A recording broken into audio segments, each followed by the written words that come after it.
Welcome to the very first episode of Flourish. I am so excited to be here with you today. We're going to discuss how to nurture, coach, and inspire the children we love to let their genius flourish. Being a parent is the hardest job I've ever had. I wanted to create an outlet where we could share our experiences and challenges as a community. What works, what doesn't work, but most of all, when your intuition kicked in, your natural instinct, and it made a difference, or even your good old common sense. I encourage you to share your own insights from a place of experience. For those of you who don't know me, I am Diane Plenadin, and a very proud mother of a gifted child for the past 20 years, and still counting. In raising an individual with exceptional talent, a talent which we were lucky, yes lucky, to discover and develop at an early age. We all have a gift, an inner genius if you will. As a parent, I learned to trust my intuition and instinct early on. Actually, before he was even born. I looked up the definition of intuition. It is an ability to understand or know something immediately based on your feelings rather than facts, according to the Cambridge Dictionary online. What also came up when I was searching online was Dr. Joe Dispenza, and he says, when you have an intuitive feeling, when you are trusting your gut, you're not reacting with hormones. You are tuning out the environment, tuning in to what feels right to you in terms of your soul or how your body aligns, and trusting your feelings. That's powerful stuff. Powerful stuff. We can learn how to trust our own natural instincts and intuition and act upon it. The definition of instinct is the way we naturally react or behave, without having to think or learn about it. For me, I made these connections and realizations in hindsight and feel it would be valuable as a community to share experiences that may help another person. Rather than being alone and learning the hard way, let's be inspired and inspire one another. So welcome to Flourish, where we explore together how to nurture, coach, and inspire children to let their genius thrive. I'm your host, Diane Plenadin. I wanted to start our journey together at the beginning, before my baby genius was even born. That's when I first discovered my intuition.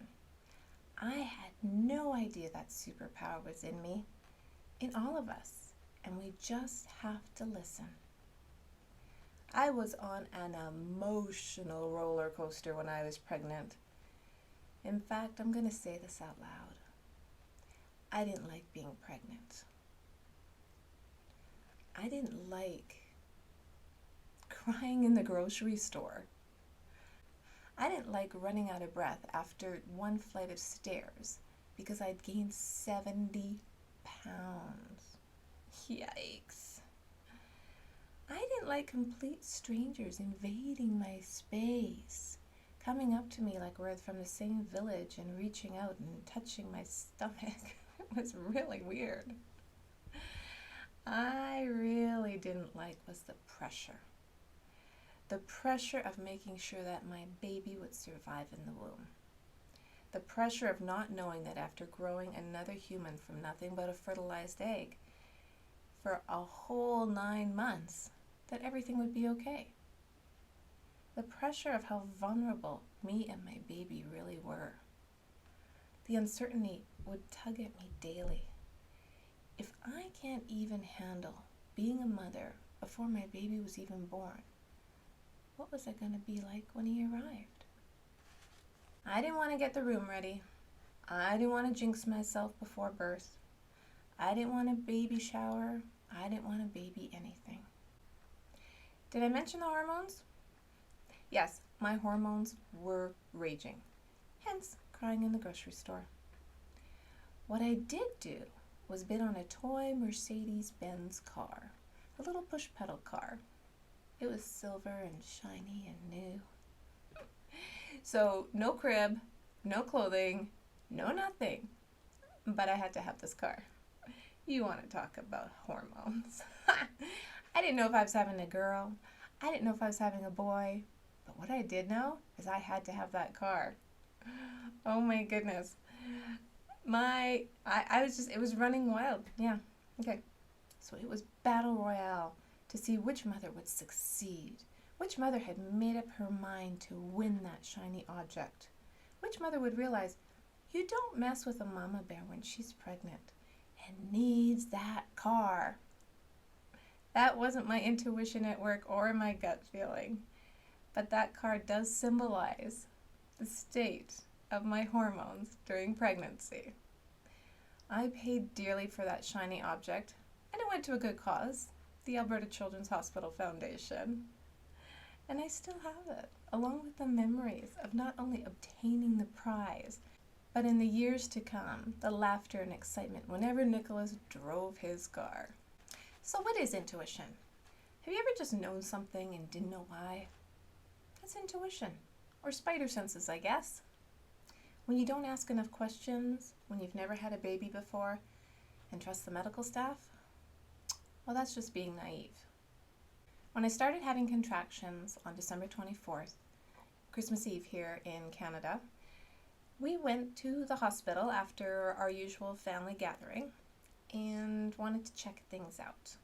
My body had told me a few weeks earlier it was going to be any time now, so we thought, okay, contractions have begun. Never had a baby before, let's go. Needless to say, they sent me packing.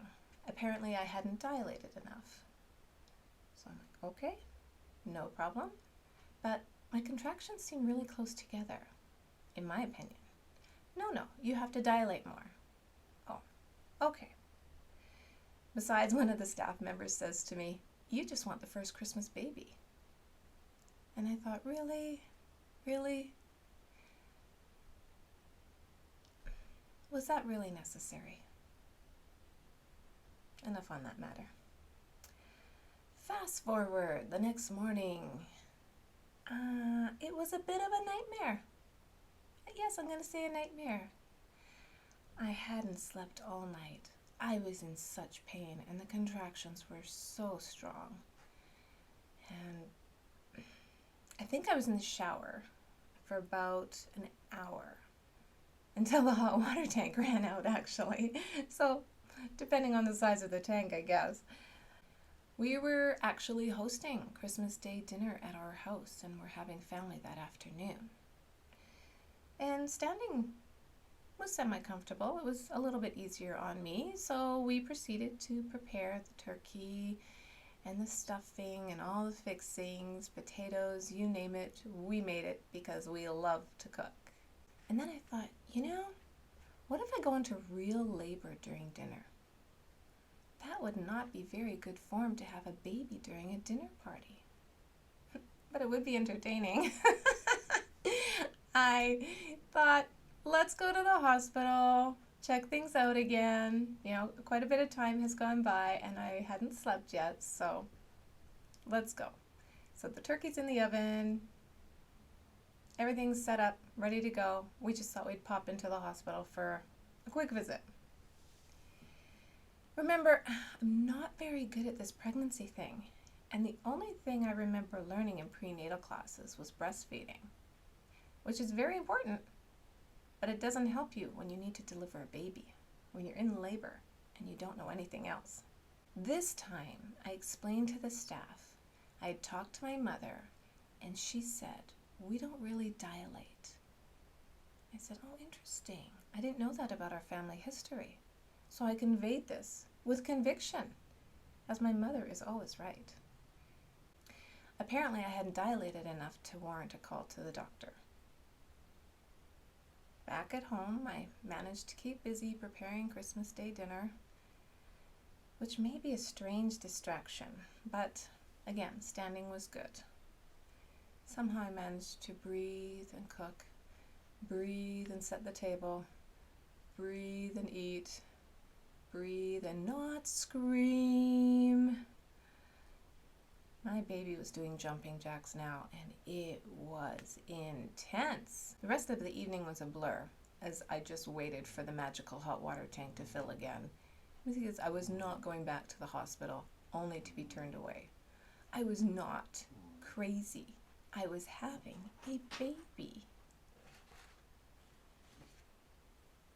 It was quite overwhelming. The next day was December 26th, Boxing Day here in Canada, and I had a little boxer inside of me, yes I did, giving me some sweet jabs like a baby kangaroo, like brrrr. It was insane. It was like an alien life form was trying to get out through my skin. That's how strong the movements were. And this child wanted out, and wanted out now.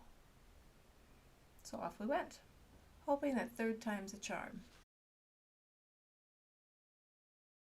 As we drove, the pain intensified, and my sugar plum head could only think of one thing. In space, no one can hear you scream.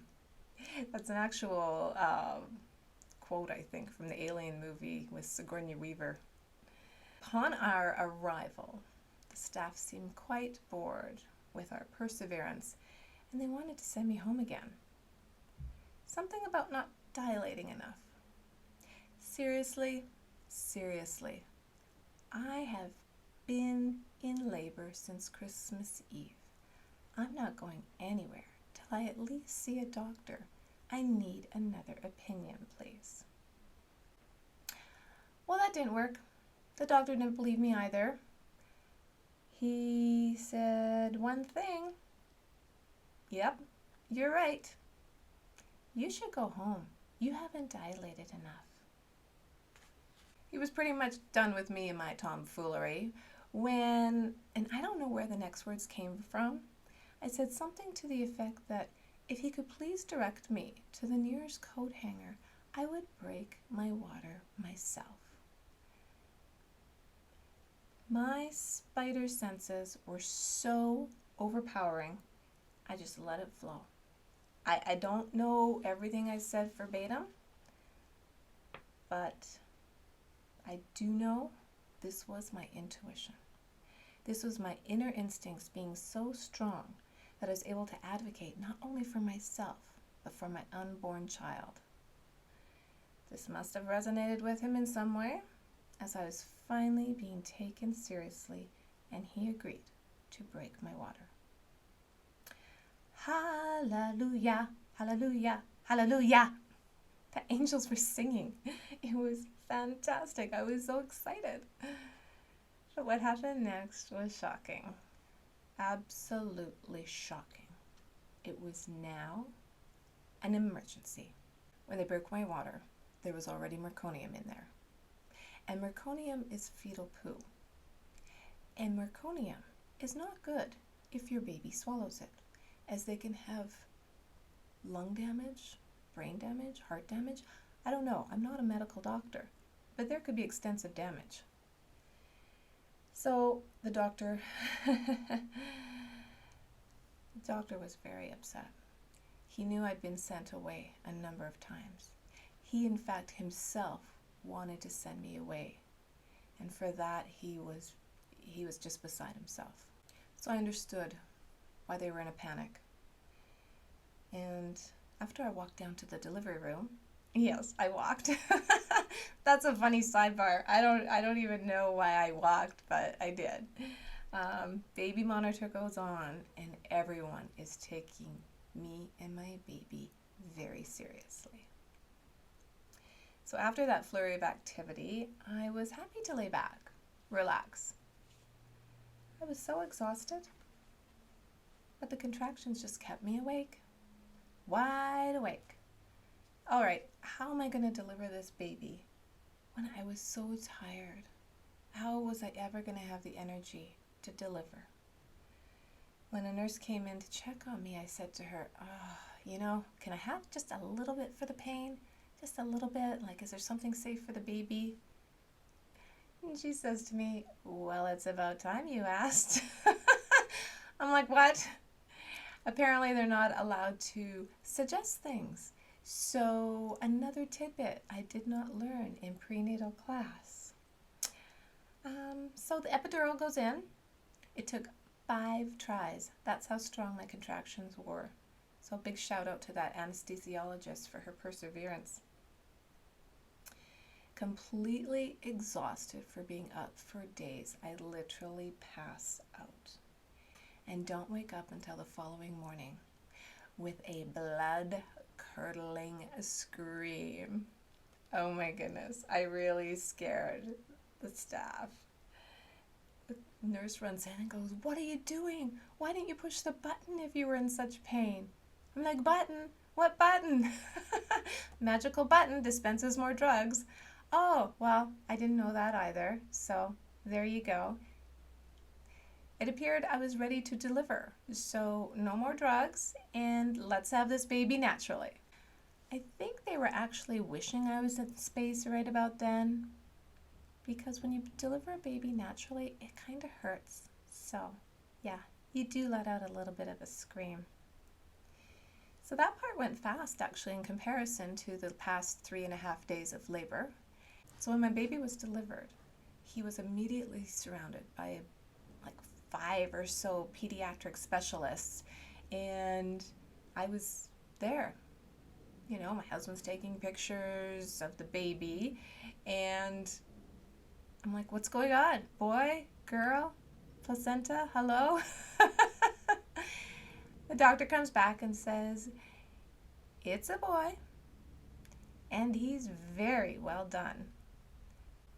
The other thing he told me was my placenta was inside out. And I don't know what that means when you deliver your placenta and it's inside out. So if anybody out there knows, I would actually like to know the reason that happened. I've never been told. So thankfully, Nicholas is okay. And to their knowledge, the meconium had not caused any damage to his lungs or any other body parts for that matter. So the purpose of my story is that I cannot imagine, I don't even want to imagine, what would have happened if I had not listened to my little voice that day. My intuition was so strong that I was able to advocate not only for myself, but for my unborn child, who may not have even had a fighting chance, who may not have grown up as a baby genius, or may not have grown up at all. Mother's intuition is your natural instinct to know whatever it takes. Be resolute, whatever it takes. I raised a very gifted child and feel so fortunate I listened to my intuition that day, that I continue to listen to my intuition, my spider senses, but I also listen to him and his needs. I'm really looking forward to sharing more stories with you and hearing your stories and the journey you've been on, or maybe you're just beginning a new journey, and that's fantastic. I think it's important we share as a community to learn from one another. Thank you so much for spending your precious time with me today. I would love to hear from you, hear about your experiences, when you listened to your inner voice, your sixth sense, your intuition, and it made a difference. I'd ask you to please subscribe and consider leaving a gracious review and feedback. As we build this show, it's important to reach out. If you'd like to support the show, please go to the Flourish.mom, that's M-O-M website, and click on the Patreon link or join the community.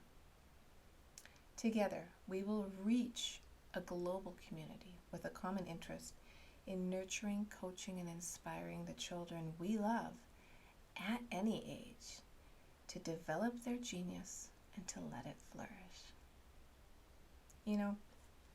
We are all born with a gift. We are all born with purpose.